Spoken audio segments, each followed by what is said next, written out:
¿De qué podemos hablar con Alfonso Pratgay?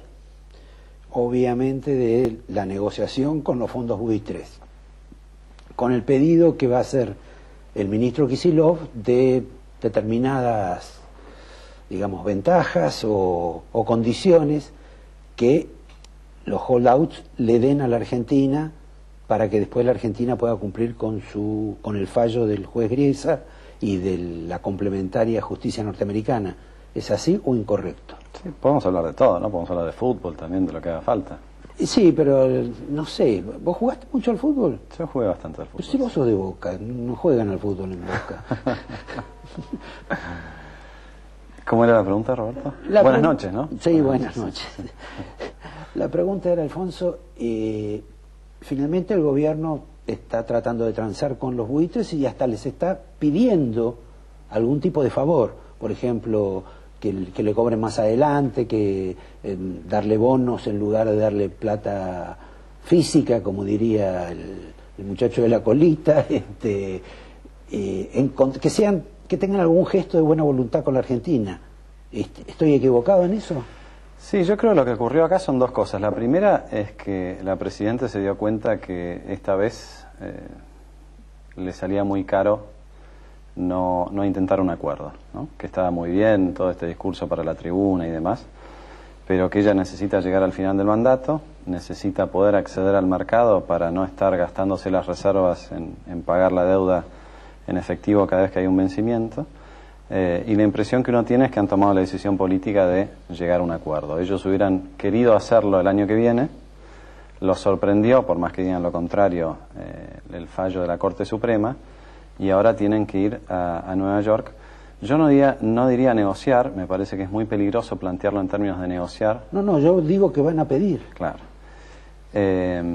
Y el día de hoy creo que es un buen día en ese sentido, porque por varios motivos. Primero, uno de los fondos que ganó el fallo contra Argentina publicó una nota en el Financial Times donde dice: nosotros estamos dispuestos a darle más tiempo a Argentina y estamos dispuestos a cobrar en bonos.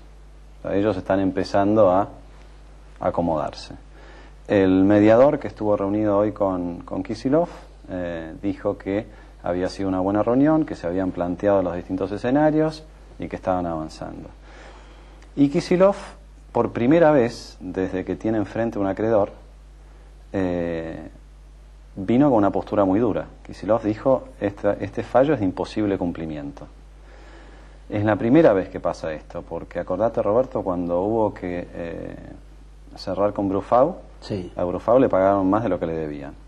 Club de París, en 24 horas, dijo: a ver cuánto debo, no debo un poco más, sí, quizás debo un poco más, bueno, firmo, pago 3.700 millones. De ahí es que vos lo acusaste de pagador serial. Sí, no solamente yo, la propia Presidenta se autoincriminó diciendo que era pagadora serial, ¿no?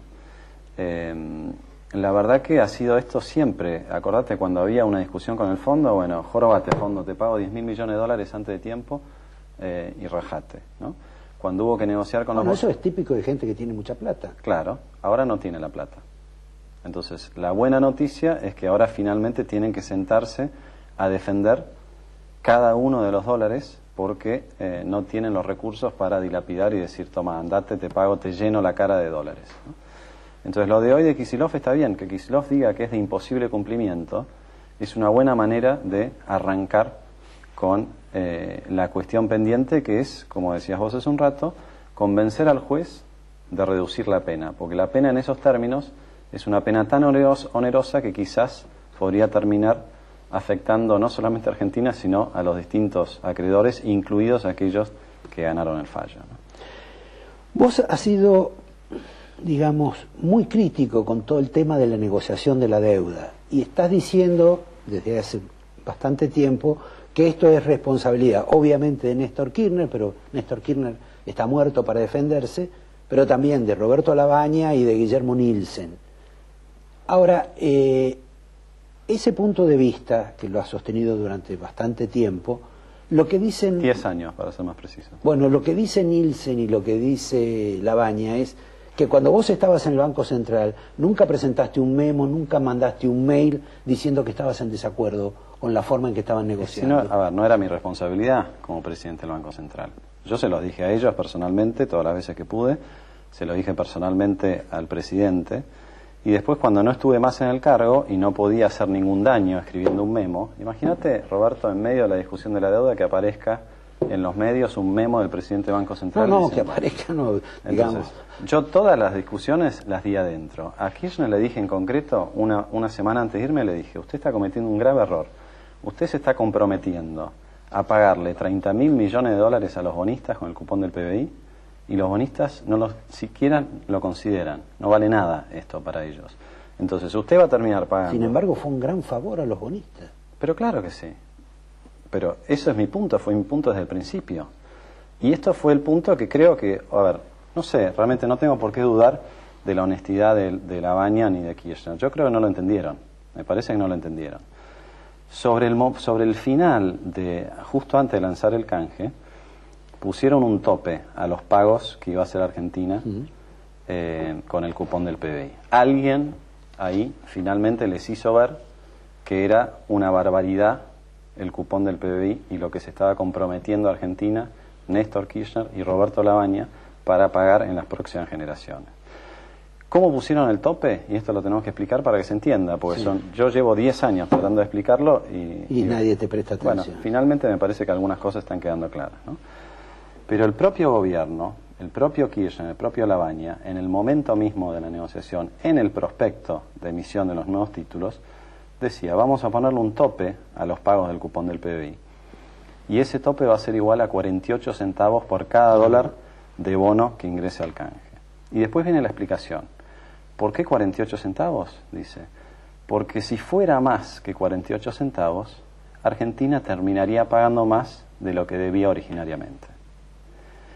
Entonces, en esa frase, en la que me gustaría se autoincriminan. Absolutamente. Dos conclusiones, Roberto. La primera es que la quita era el 48%. O sea, vos haces la deducción. Si te dicen, si pago más de 48, estoy pagando más de lo que debía, con lo cual lo que te saqué es 48%. Y aceptando que eso era el monto máximo que estabas dispuesto a devolverle a los bonistas, vos en el momento del canje estabas diciendo, yo estoy dispuesto a devolverles la quita completa. Esta fue la gran farsa del canje. Y fue desde el primer momento. No es que ahora, con el diario del lunes, eso era así desde el primer momento. Entonces, no importa quién quiere discutirlo, esto es lo que ellos escribieron en el prospecto. Y yo lo vengo diciendo desde el primer momento. Salí del Banco Central, me tomé un año sin hablar de este tema y de tantos otros temas. Después escribiste una nota. La primera nota que escribí en La Nación, ¿te acordás el título o no? No, para tanto, ¿no? Bueno, no sé, pero me sorprendiste con la quita de la quita. Y ahí explico exactamente toda esta situación, ¿no? Octubre o noviembre del 2005. Entonces, que no me digan que yo nunca planteé esto. Lo planteé antes, durante y después del canje. Para ponernos un poquito más cerca. ¿Pero puedo agregar una pequeña cuestión? Sí, aquí? dale. ¿Por qué es importante esta No, discusión? creo que ha sido muy ilustrativo para la gente. Más allá de las discusiones personales, ¿por qué es importante esta cuestión? Porque ahí empieza el problema que desemboca en el fallo final de Griesa, de la segunda instancia y de la Corte Suprema de Justicia. Argentina abrazó el discurso de que había costado a los acreedores. La quita más grande de la historia, 75%, todo esto. Se enamoró de ese discurso y cada vez que Griesa o algún otro juez le dijo, mire señor, usted... O sea, no puede enorgullecerse de no pagar las deudas. Mire, acá hay unos bonistas que están pidiendo que usted le pague. Y ellos seguían diciendo 75%, 75%, 75%. Cada vez más autoincriminación. Entonces Griesa no tuvo más remedio. Bueno, estos tipos no solamente no pagan, sino que además festejan el no pagar, yo los condeno. De balde. Me salió otra expresión, pero bueno, me vino el castizo ahora. De balde, porque nunca existió esa quita. Entonces, vos lograste el peor de los escenarios. Pagaste más que cualquier otro país en una situación igual y terminaste condenado porque el propio juez que te tenía que juzgar se creyó tu mentira. Casi parece una comedia de enredos. Es una comedia de enredos que cuesta una fortuna, Roberto. Cuesta una fortuna. Ahora, el gobierno me parece, después por lo que uno ha visto en el tema de la OEA, en el tema de Naciones Unidas, y por ahí mañana en una concentración estudiantil, como que sigue con un mensaje, digamos, de independiente, folclórico, con relación a todo el tema de los buitres, etcétera, y que va a seguir con eso. ¿A vos no te parece que sigue con eso mientras hace algo diferente? Yo creo que sigue hasta el 30 de julio para ir preparando el terreno de la épica que falta, ¿no? La épica de pagarle al Club de París de más, la épica de pagarle a Brufau de más, la que nos falta es la épica de pagarle a los fondos buitres. Ahora ellos tienen que preparar el terreno, se van a victimizar durante los días que quedan y después terminarán pagando puntualmente. Lo que yo espero esta vez, a diferencia de otras veces, es que efectivamente haya una reducción de la pena. Porque cada dólar que conceda Kicillof o Cristina en esta discusión con el juez son 13, 14 dólares que vamos a tener que pagar los argentinos en las próximas generaciones, porque la discusión es de un fallo muy pequeño. Pero es que Kicillof puede pagar más de lo que dice el fallo de Griesa. Espero que no. Hasta ahora nos ha demostrado que paga de más. espero que no vaya y le diga a Griesa, toma Griesa, te doy 2.000 palos. Realmente espero que no suceda eso. Pareciera ser que esta vez no. El arranque de la discusión es un arranque desconocido. No diría que es Kicillof, ¿no? Es más, lo que Kicillof dijo hoy, el fallo es de imposible cumplimiento, yo lo escribí en un artículo de Clarín en noviembre del 2012. Exactamente la misma frase. Y me parece que es la manera de plantearle al juez para que reconsidere la manera que falló. Lo que falta, y acá no sé si lo van a lograr, lo que falta es decirle al juez, guiñando el ojo, mire juez, yo lo vine durmiendo todo este tiempo, le dije la quita del 75% y en realidad la quita fue 0.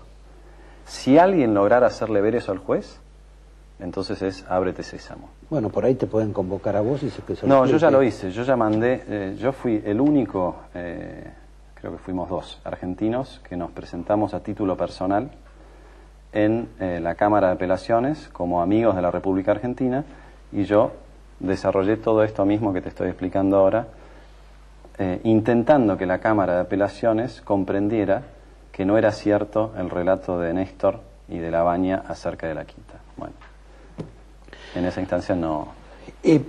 Para despejarnos un momentito de esa situación que se vivió, hay 2 temas que me interesa que son mucho más actuales.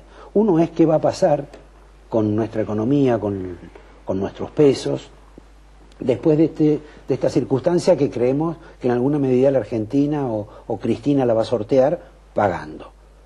¿Qué tipo de economía vamos a tener? Porque, por ejemplo, uno lo escuchaba a Pepe Scioli, bueno, ahora va a haber que poner los radares para que no ingresen tantos aviones con dólares a la Argentina. Hay otra gente que por ahí no piensa lo mismo. Yo quería saber, vos en ese plano, ¿qué pensás? Porque a mí hay algo que casi me ha asombrado en materia económica. Normalmente cuando se devalúa, luego se baja automáticamente, por las razones de la devaluación, el gasto público. Acá la Argentina devaluó y ha aumentado el gasto público. Entonces, todo este tipo de fenómenos, me parece que hay una especie de ogro maldito que se come cualquier tipo de situación. Sí, a ver, volviendo a lo que decía Pepe Scioli, coincido con lo que dice él, salvo que gane su hermano, para ser muy concreto. Creo que Argentina tiene una oportunidad inmensa, pero para que esa oportunidad se plasme en acciones concretas, no puede volver a ganar el gobierno que durante 10 años impidió esas oportunidades. La paradoja, más que lo que vos planteás del gasto público, es lo que sucede hoy en los mercados. Llevamos casi 3 trimestres de recesión. Sin embargo, el valor en dólares de las compañías que cotizan en la bolsa argentina se duplicó durante esos 9 meses. Algunas mucho más. Algunas más, en promedio un 100%, ponele. No hay demasiados antecedentes en el mundo de una economía que cae en picada, estamos acá sobre la cola del avión, vos lo vas manejando, bueno, y el mercado de acciones o el valor de las empresas que operan en esa economía que cae en picada se duplica. ¿Cuál es la explicación para esto? Que estaba barato. Que estaba barato y que la razón que justificaba ese estar barato o ese precio tan barato está por desaparecer, que es el gobierno de Cristina Fernández de Kirchner, de Néstor Kirchner y de su primer vicepresidente, que fue Daniel Scioli. Entonces, todo lo que dijo Pepe yo lo suscribo, pero no creo que suceda si ellos ganan. Interpretado por Daniel. Exactamente. Vos en alguna medida, en algún momento fuiste mencionado como un hombre cercano, vinculado al Papa, al Vaticano, pero la verdad es que todo eso no me interesa, salvo que algún tipo de relación evidentemente tenías con este hombre Bergoglio, y todas las semanas lo escucho a Bergoglio hablar en contra del capitalismo, de que hay que cambiarlo, que es verdaderamente injusto, etcétera, etcétera. Parece más bien como Kicillof cuando habla de la deuda, que dice que queremos pagar solo lo justo, lo legítimo, pero no lo precisa. En el caso del Papa, y más allá de que tal vez tenga razón de que verdaderamente hay perversiones del sistema capitalista que las ha pagado infinidad de gente y sobre todo los que menos tienen, por usar una fraseología, ¿qué es lo que está pretendiendo el Papa hoy? ¿Tiene algo que ver con esto con las nuevas monedas, con Putin, con el chino que van a hacer tanto ruido ahora en la Argentina con Cristina? ¿Tiene que ver con algo cierto o es simplemente una voluntad puesta por el Papa para eso? No, el Papa lo que está haciendo es estar recitando la doctrina social de la Iglesia desde siempre. Si vos ves las encíclicas desde León XIII en adelante, la Iglesia condenaba en su momento el comunismo, pero también muy poquito. Evidentemente vos tenés bastante más relación de la que uno imaginaba. ¿Por qué no? Digo, con la Iglesia por lo menos. No, rerum novarum, labor extenserse. A ver, leo, a estas cosas me interesan. La Iglesia siempre tomó una posición intermedia entre el comunismo que desplazaba al hombre porque ponía en el centro la materia y el capitalismo que desplazaba al hombre porque ponía en el centro el dinero, ¿no? Entonces lo que está diciendo el Papa, por lo menos lo que yo interpreto, es lo que siempre dijo la doctrina social de la Iglesia, que el capitalismo necesita de un rostro humano. Lo que no se puede aceptar es el capitalismo salvaje. Y hay capitalismo salvaje cuando aquellos que están encargados de regular las distintas fuerzas que intervienen en el mercado se corren o desaparecen o se corrompen y pasan a ser, en vez de un regulador, uno de los jugadores, ¿no? Que es lo que efectivamente sucedió en la crisis internacional. Entonces, y la conclusión sobre la cual está machacando mucho Francisco es, en medio de esta crisis internacional, sufren los que menos tienen. Bueno, él tiene mucha gimnasia, porque eso lo vio en Argentina durante 50 años, cada 5 años lo veía. Y esta es la razón por la cual hoy en Argentina hay 12 millones de compatriotas que no tienen lo suficiente para vivir dignamente. No solamente por lo que ha hecho este gobierno, sino porque en los últimos 30 o 40 años, después de cada crisis, o si querés, las fiestas las disfrutaban siempre más los que más tienen, y las crisis las sufrían siempre más los que menos tienen. Entonces, es un sistema que hay que modificar, pero no hay que borrar el capitalismo, hay que tener un Estado fuerte dentro de un mercado que funciona como corresponde. Acá lo que ha sucedido en Argentina era que o tenías un Estado bobo, que las empresas te llevaban por delante, o tenías un Estado regulador que te quitaba la pelota y no podías jugar, ¿no? Ese es el equilibrio, y yo creo que esto es la doctrina social de la Iglesia, ¿no? En esto no está innovando Francisco, en otras cosas sí. Bueno, te agradezco, te voy a regalar el angelito, por supuesto que... ¿Este angelito da suerte o no solo suerte? ¿Ah, sí? No solo suerte. Viene acompañado con otras asociaciones. Ah, mirá. Sobre todo si el ser humano las desea. La acompaña. Te agradezco. Yo te traje en el algo, bolsillo sí, porque... sí, pensaba no entregártelo, pero bueno, algo muy humilde. Te traje un alicate. Ah, bueno. Para que podamos recortar la pena de Griesa. Si podés, se lo acercás a Kicillof. A Kicillof, sí. Acá está el alicate, no se lo voy a dar a Kicillof, porque además me parece que, como está la situación, algunos interpretan que designarlo candidato a presidente es como una especie de asesinato político. Habrá que ver. Y cada uno es responsable de lo que elige. ¿Qué vamos a hacer? Gracias, Alfonso. A ustedes en un minuto, con algo, con el broche, con un cierre casi inmerecido para este programa. Marcos Aguinis. Gracias. Gracias a vosotros. A vos, Roberto. Chao.